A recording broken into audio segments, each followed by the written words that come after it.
Now a special programme by our crime correspondent Martin Brunt. It's called Portrait of a Paedophile and a Warning. It contains details and material that you may find disturbing. I've never covered a child sex case like it. The abuser, a young middle-class British man. This is horrific. His victims, scores of vulnerable young children in Southeast Asia. They didn't think there was anything that was going on, so they just didn't suspect anything. I'm on the trail of one of Britain's most prolific paedophiles, Richard Huckle. He's still only 30 years old.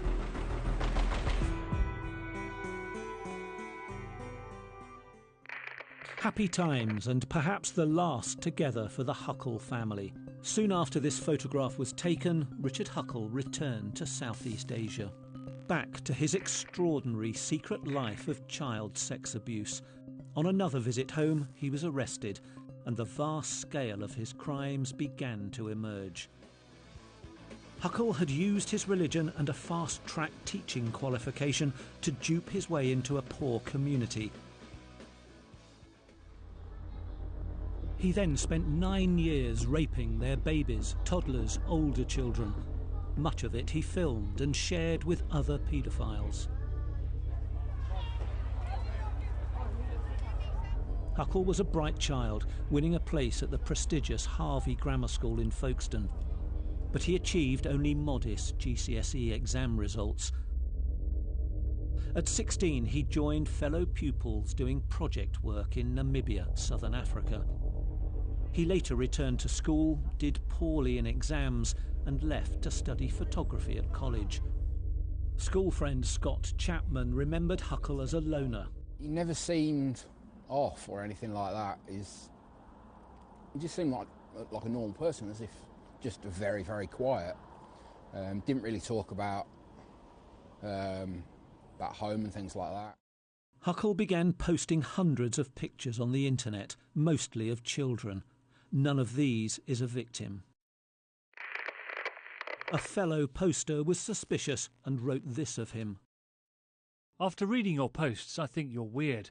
You like Asians, especially children, seem to have an obsession about them, looking for churches, wanting to come to Asia and so forth. How does one tell a normal person from a weirdo? Maybe their writings give them away. Huckle responded, OK, I admit that I'm not the most normal of people, but I think the comments you're making are a little extreme. I didn't particularly have a decent social life in my teenagehood, mainly as my school and my friends lived 20 miles away, and going to an all-boys school didn't help matters either. He was baptised at a local church and attended various UK churches of a particular ethnic, religious community. For legal reasons, we can't identify that community. Huckle helped at the Sunday school and wrote on his blog, "Kids have really taken to me as their giant playmate." And later, "It feels like I have a split personality, or alter ego, where at times I'm this quiet, reserved Englishman, but with the community I act like a young boy and seem more comfortable around kids." Huckle worked at a local supermarket and then at a mobile phone factory while he agonised over choosing a career. He wrote,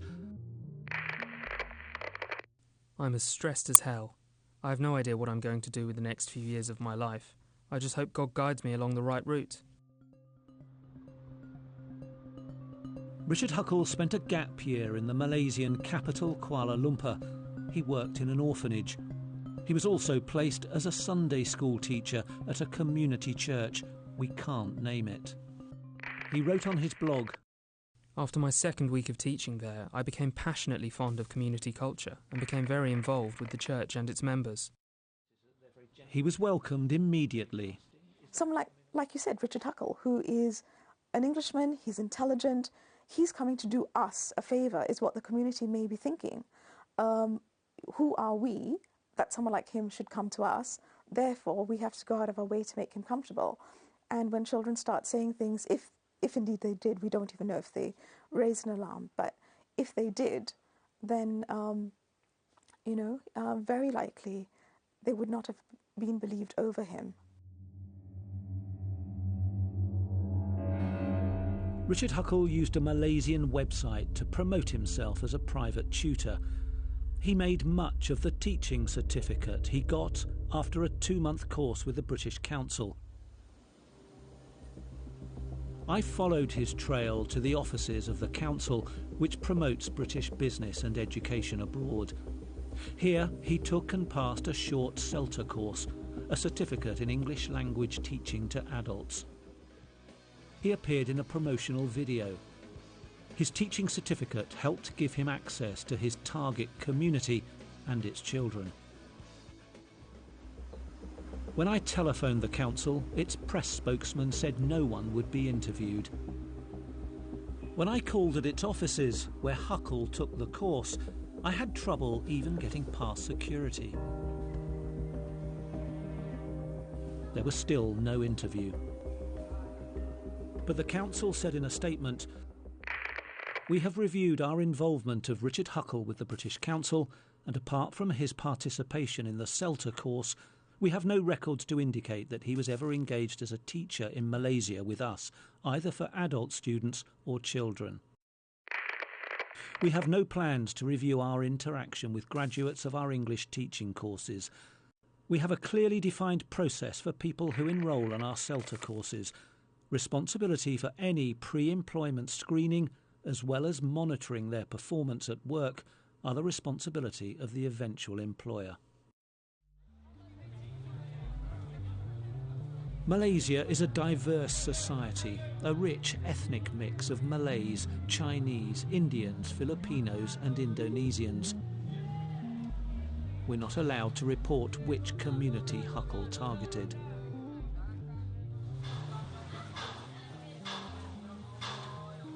The country has a variety of religions, predominantly Muslim, but also Buddhism, Hindu and traditional Chinese faiths.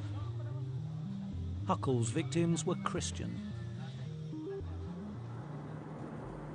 To protect the identity of the many victims, there are heavy reporting restrictions on this case. We can reveal very little detail of the small community where Richard Huckle committed his many crimes. We're driving about half an hour to a suburb of Kuala Lumpur. This is the church Huckle belonged to for 6 years. He taught at the Sunday school, attended services and took many photographs of children. A priest played down Huckle's connections with the congregation.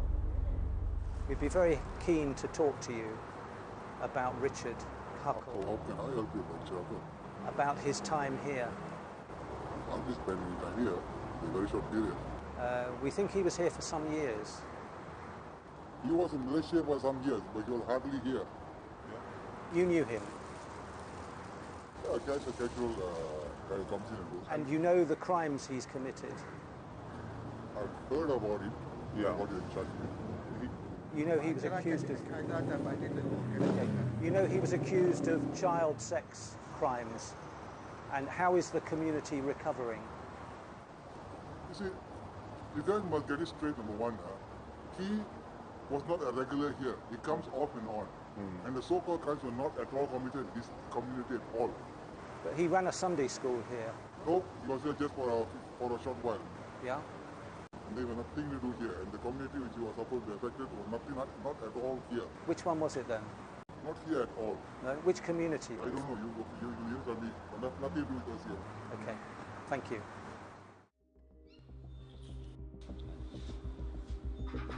Huckle used his church contacts to arrange private English tuition for children living in the poorer parts of the city.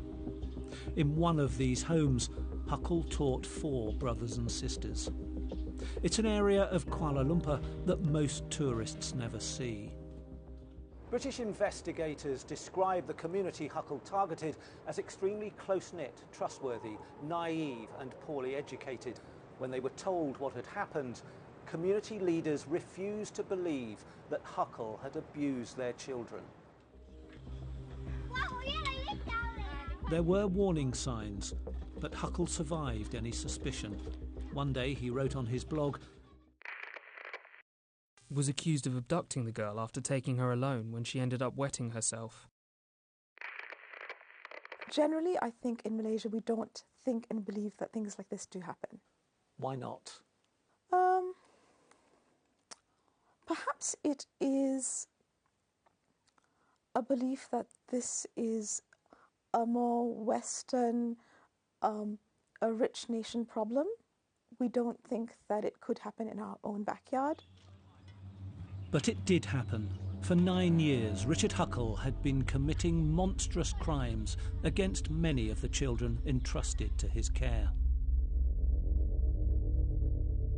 As a cover, he posted many innocent photographs of his victims on the legitimate internet. But on the encrypted websites of the dark web, he also filmed and photographed himself abusing them and shared the images with other paedophiles. In a post, he wrote about one victim, "I'd hit the jackpot. A 3-year-old girl as loyal to me as my dog, and nobody seemed to care." He was caught when Australian police stumbled across his online activities during an investigation into other suspects. Huckle was arrested at Gatwick Airport when he flew home for Christmas 2014. He was eventually charged with 91 serious sex assaults on 23 children. They were victims in an extraordinary case that threatened to overwhelm investigators and the British courts. Police believe he attacked up to 200 children. One of the last photographs of Richard Huckle before he left Malaysia, a half smile. Perhaps he suspected his dark secret was soon to be exposed. On arrival in the UK, Huckle was arrested, questioned and bailed. He went home to his family in Kent, the house where he'd grown up. On Christmas Day, his parents threw him out. On Facebook, Huckle messaged his best friend. "I feel bad enough dragging you into this, as anyone known to be associated with me now will be tainted. I'll call my solicitor on Monday so I can get a clearer picture of what the future could hold. But life as I know it is over. This arrest has broken so many hearts."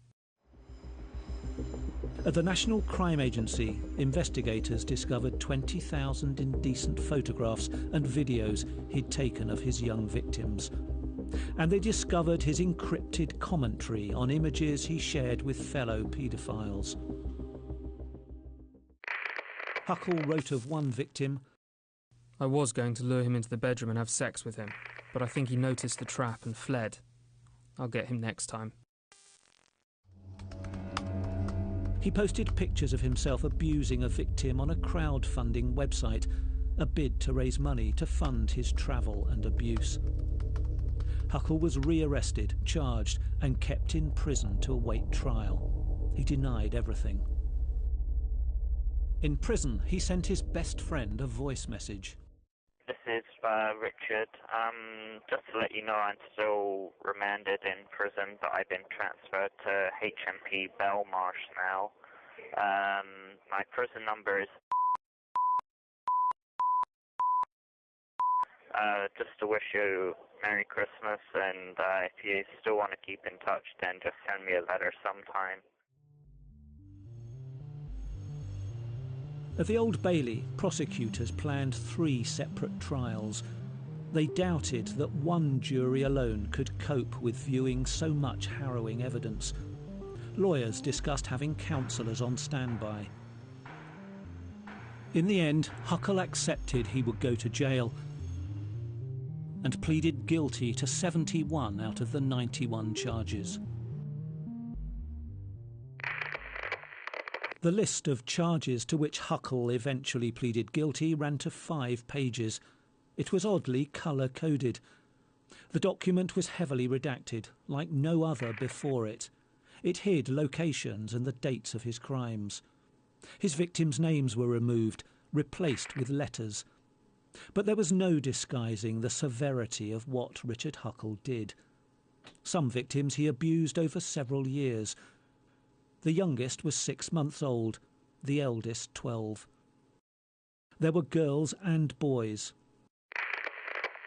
Some crimes were multiplied many times. More than half carried a maximum life sentence. He'd even written a guide to help fellow paedophiles avoid exposure. All the crimes Huckle confessed to were committed in Malaysia, though he had travelled widely and worked with vulnerable children elsewhere. Unlike other parts of Southeast Asia, Malaysia is not notorious as a paedophile's playground. It doesn't have an infamous red light district, though scratch the surface and you'll readily find sex for sale. Huckle arrived in 2006 and lived here on and off until 2014. His crimes cover all those years. UK investigators established that Huckle had taken some of his victims to the coast at Port Dickson. He photographed many children here. An hour's drive from Kuala Lumpur, it's the nearest leisure beach to the city. One of the extraordinary aspects of this case is that investigators interviewed none of the victims. They thought it would be too much of an extra trauma for them. The investigators relied instead on Huckle's admission of what he'd done and the videos and photographs he took of himself abusing the children. And that's the number for the orphanage, yes? At least one of Huckle's victims had been living in an orphanage. Again, we can't identify it, but I drove out there.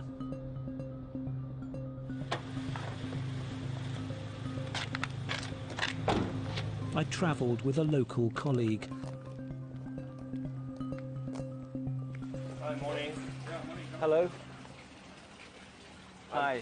This is Martin. When we arrived, a group of children were reading Enid Blyton books.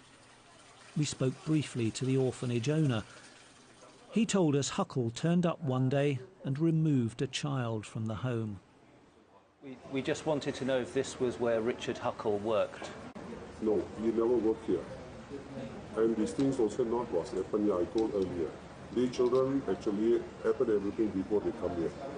After they come here, he came twice to take the children because the parent wanted to take. Yeah. So he took two children from here? One child. And what happened to that child? I don't know. What was happened is not in this place, and all was in church. How are the children now? Are they? No, they are not in my place now. Only they was earlier, before this incident, after they taken by the Malaysian government, the children. But you met Richard Huckle? Yes, I met him twice to take the children. With the under the mother concern. And what was he like? He said it's like salt. Long term. Yeah. You know what he said, what the police say he did. What do you think of that? He's a very bad man. I know. Sometimes Huckle took children to the Kuala Lumpur city centre park. It's a place for the energetic and for the more laid back. The perfect spot for a selfie of the Petronas Twin Towers.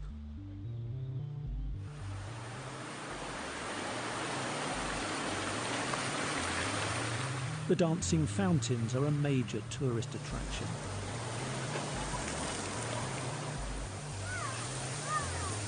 Especially for children. Huckle took innocent pictures of the youngsters he brought here.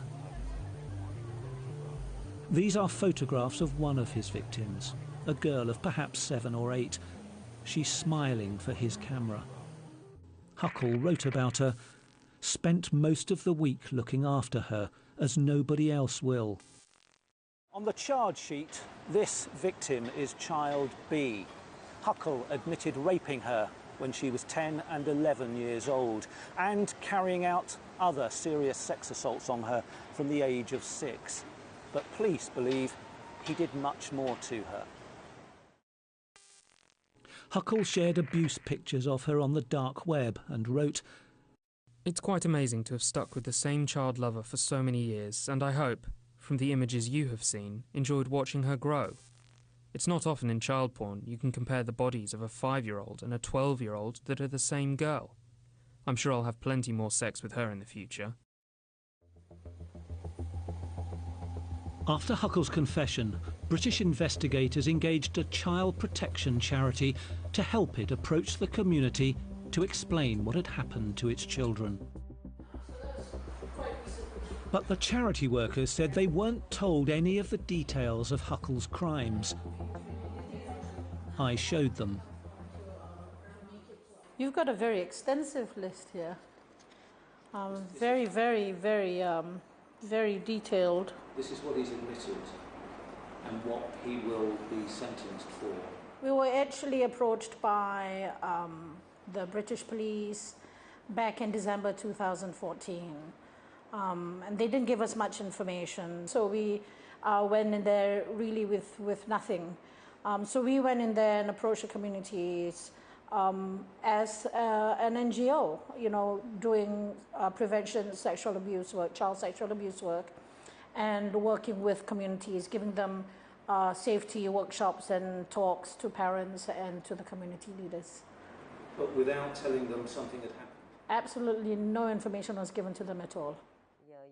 A government minister in charge of child protection said that she too knew nothing of Huckle's crimes. As at this moment, we don't know anything about this case. As you said, the prosecution is happening in England and the victims are unknown. And so we would, of course, like to help. That is part of our, that is our duty, as I've said. Where the victims are here, especially if they're Malaysians, definitely we will help. Counseling for a start, of course. But at the moment, we don't know who they are. It's horrible. If it is true, it is horrible. It's not something to be tolerated, of course. And we will do anything to protect our children and to help them if we know about them. The UK's National Crime Agency insisted it did alert the Malaysian authorities as soon as it had identified Huckle and before it arrested him in 2014.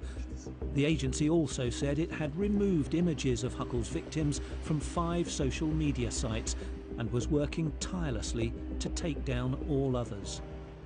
We painstakingly analysed minute detail of what he was saying and the photographs he was taking.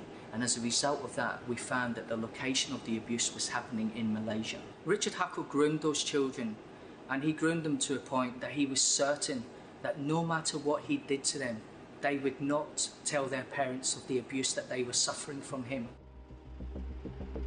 In Huckle's hometown, news of his crimes have shocked his friends and acquaintances. They're trying to understand the enormity of what he did.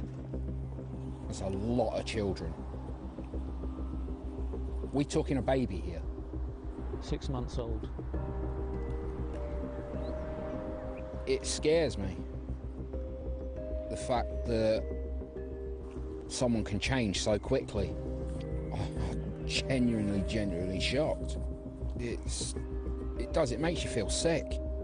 Like a couple of the other guys that we were friends with have kids in this age range. I mean, they're a little bit older than mine, but the fact that 6, 4, 5, he may have even been around our friends' kids at this age. But what of Richard Huckle's family? How had they reacted?